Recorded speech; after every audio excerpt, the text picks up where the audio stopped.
Dificilmente você vai conseguir comprar bons ativos a bons preços quando o cenário for muito positivo. Então, até converso com alguns amigos que são meio malucos assim por dados não padronizados e tudo mais. É, Eles falam que hoje, né, você consegue medir pela quantidade de inserções na internet palavras-chave relacionadas a pessimismo e otimismo econômico e político, né? E a gente está assim num nível de pessimismo muito alto se comparado a outros. Assim, eu acho que você vai ter sempre na bolsa brasileira, principalmente, comprar quando. E aí o Buffett fala muito isso, né? Quando tá o barulho dos canhões, né? Quando tem som dos violinos, dificilmente você vai comprar bons ativos a bons preços, né? É, o, a gente acha que as pessoas, naturalmente, todo mundo quer ganhar nos próximos 3 meses, né? A Uhum. gente também quer. Vocês também querem, com certeza. Mas quando você olha os caras que fazem isso de uma forma bem sucedida ao longo do tempo, não é assim que eles tentam fazer. Eles levam isso em consideração, sim. Mas, por exemplo, o Warren Buffett, quando perguntam para ele o que ele faria diferente na carreira dele, ele não fala que teria comprado mais Coca-Cola ou comprado mais Apple. Ele fala que ele teria começado antes. Só que ele começou com 13 anos, né? Dos 100 bi que o Warren Buffett tem hoje, 97 bi ele ganhou após os 65 anos de idade. Uhum. Para pensar nisso, né? 97% do que o Warren Buffett tem, ele ganhou depois de 65 anos de idade. Qual que é a habilidade que ele tem? Ele investe com equilíbrio, com disciplina, com matemática. Se ele compra ativos bons, baratos, no preço certo, com matemática, o tempo joga ao seu favor. Ah, mas é nos Estados Unidos. Aqui no Brasil é diferente. Mais ou menos. Olha o Luiz Barsi. Como é que o Luiz Barsi faz? Mesma coisa. O Luiz Alves Paz de Exato. Barros, como é que ele faz? Como é que o Lírio Parisotto, enfim, tem um monte. Lírio Parisotto, grandes empresários como o seu Jorge Gerdau, Rubens Ometo, como é que o cara faz? Ele tem uma perspectiva mais de longo prazo, né? Então, você tenta acertar o curto prazo, óbvio que você tenta. Mas o teu horizonte tem que ser um pouco mais longo, né? Sim, Seria uma forma de encarar isso. sim.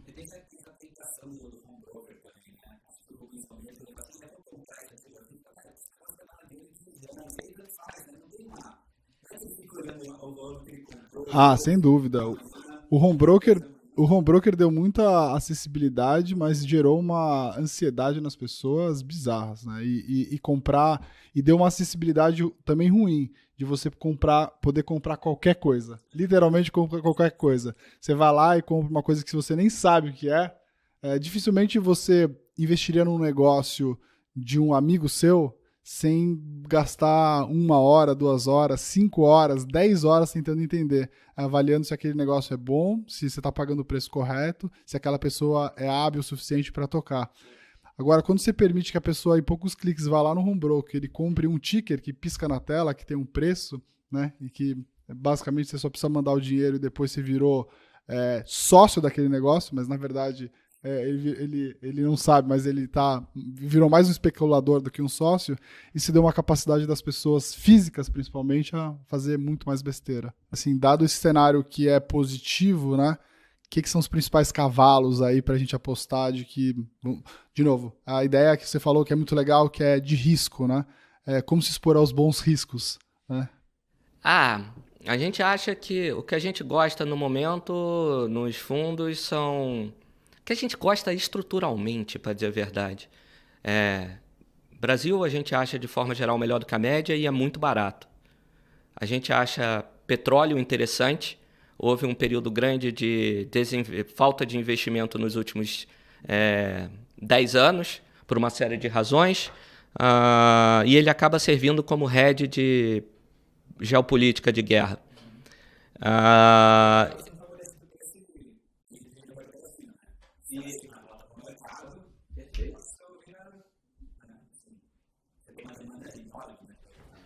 sim, é um negócio interessante porque aquela história de somar fatores. Se você tem uma pressão para cima por falta de investimento e você tem a China reabrindo, aumentando a demanda, nesse caso as duas forças pressionam para cima, né? E apesar de conjunturalmente no curto prazo a gente está zerado nos Estados Unidos, no médio para o longo prazo a gente acha que tem que ter Estados Unidos. Estados Unidos é uma porrada, tem uma série de vantagens estruturais em relação aos outros países que acumulam ao longo do tempo. Então, as 3 coisas que a gente acha importante de ter seria, que a gente fica monitorando, é Brasil, petróleo e Estados Unidos. É isso.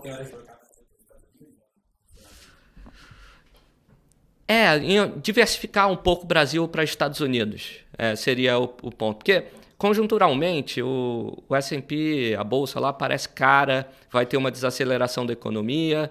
Então, a gente acha que por um horizonte de 6 meses a 1 ano, talvez aqui a gente acha que tem risco também, mas aqui é melhor. Mas, de repente, uma forma de explicar que os Estados Unidos é bom e caro. Né? Então, em algum momento, quando ele for bom e menos caro, talvez seja o momento de diversificar um pouco para ter mais Estados Unidos. Um pouco menos Brasil, um pouco mais Estados Unidos.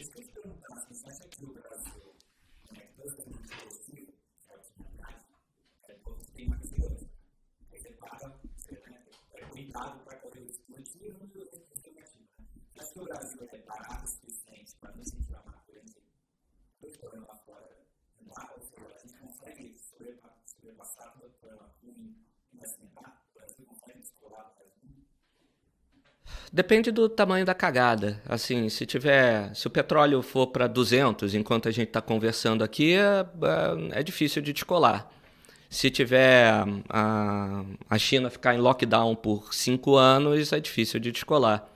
É tudo um balanço de riscos, onde tem riscos negativos e riscos positivos. E entre esses riscos, você pondera o tamanho da tua posição olhando o preço. O Brasil parece barato. Os juros parecem alto demais, a moeda é competitiva, a bolsa está 7 vezes PI. Tem ventos contras e riscos? Tem. Mas se as coisas ajudarem um pouquinho no mundo, aqui está bem posicionado, na nossa opinião. E, obviamente, a gente acha que o governo é incentivado a fazer as coisas certas do lado fiscal. Se o governo tiver uma âncora fiscal minimamente crível, o negócio está bem alinhado aqui, na nossa opinião. Vocês são mais otimistas, porque juntam bem essa parte do macro com o micro. Legal. Assim, toda pessoa tem que fazer o seu dever de casa, não é recomendação de investimento, tá? Só falando do nosso, tá? Do que a gente está gostando. A gente acha que o setor elétrico ele é interessante. Você pega e olha uma Eletrobras ou uma Eneva, são 2 nomes que a gente gosta. A gente acha que tem um upside muito bom e tem um downside relativamente controlado. Se os juros cair, melhor ainda, porque essas empresas acabam tendo uma conexão macro com a NTNB. Então, são 2 nomes que, dentro do setor de utilities, energia elétrica, a gente gosta. A gente tem uma posição de menor agora de Sabesp, que faz sentido. A gente acha que tem um processo político, um tempo para acontecer de caminhar para a privatização, mas a gente acha que o Tarcísio vai seguir esse caminho. E se isso acontecer, o upside ele é bastante significativo, né? Outra coisa que a gente gosta e que ajuda até a fazer uma carteira... A gente gosta no individual e que torna a carteira mais forte, a gente gosta de PetroRio e PetroRecôncavo. Eu sei que o Bruce vive falando de PetroRio aqui, a gente concorda. Por que é legal? Porque, pelo que ela mesmo ela tendo subido recentemente, ela está operando a 3 vezes Price to Cash Flow 2024. Dá 33% talvez de Free Cash Flow Yield. É barato pelo que ela o cara está entregando, e se o preço do petróleo sobe, que é um risco, pode acontecer, ela se beneficia. Se o preço do petróleo sobe muito, ele pode atrasar o primeiro corte de juros aqui no Brasil. E isso daí tende a atrapalhar um pouco empresas tipo do setor elétrico, mas beneficia a PetroRio. Então é legal, você tem um negócio que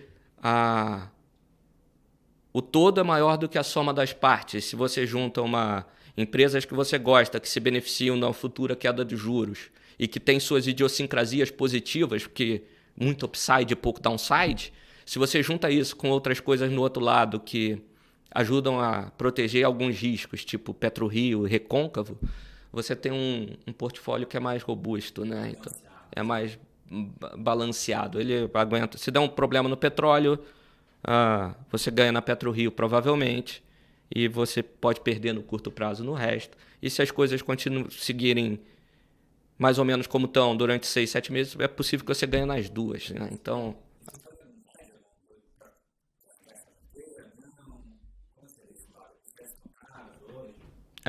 o principal hedge para a gente hoje é petróleo. É um negócio, Luiz, que às vezes é pouco.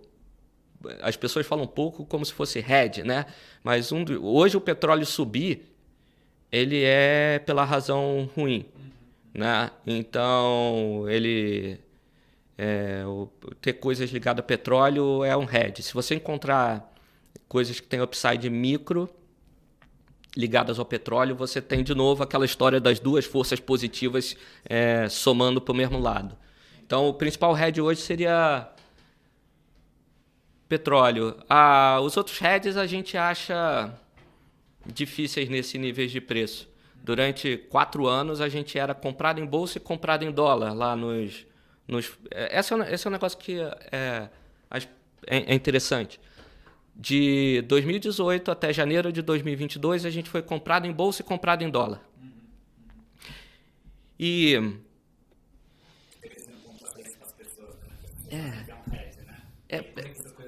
como é que andam juntos? E esse negócio é curioso, porque você viu uma narrativa que era mais ou menos assim. Olha, depois que passar a greve dos caminhoneiros, o dólar vai cair. O dólar subiu depois da greve dos caminhoneiros. Depois, dependendo de quem ganhar a eleição, o dólar vai cair. Deu Bolsonaro, o dólar subiu. Depois que passar a reforma da Previdência, o dólar vai cair. Passou a reforma da Previdência, o dólar subiu. Depois que acabar a guerra comercial entre a China e os Estados Unidos, o dólar vai cair. Acabou a guerra comercial, o dólar subiu. Durante a pandemia, os Estados Unidos imprimiu a maior quantidade de dólar da história da humanidade e o dólar vai cair porque o dólar vai perder o status de moeda de reserva do valor no mundo. O dólar subiu infinitamente. Por quê? Porque esses fatores estavam errados? Não, na nossa visão, pelo menos. É porque tinha uma outra coisa que era mais poderosa, que sobrepujava todos esses fatores, que eram os juros. Durante 20, 30 anos no Brasil, o principal produto de exportação não era nem soja nem minério de ferro, juro real. Em 2018, por consequência de várias coisas, entre elas as reformas anteriores, você teve armadilhas dos juros altos sendo desmontada no Brasil. Os juros caem de 13, 14 para 2.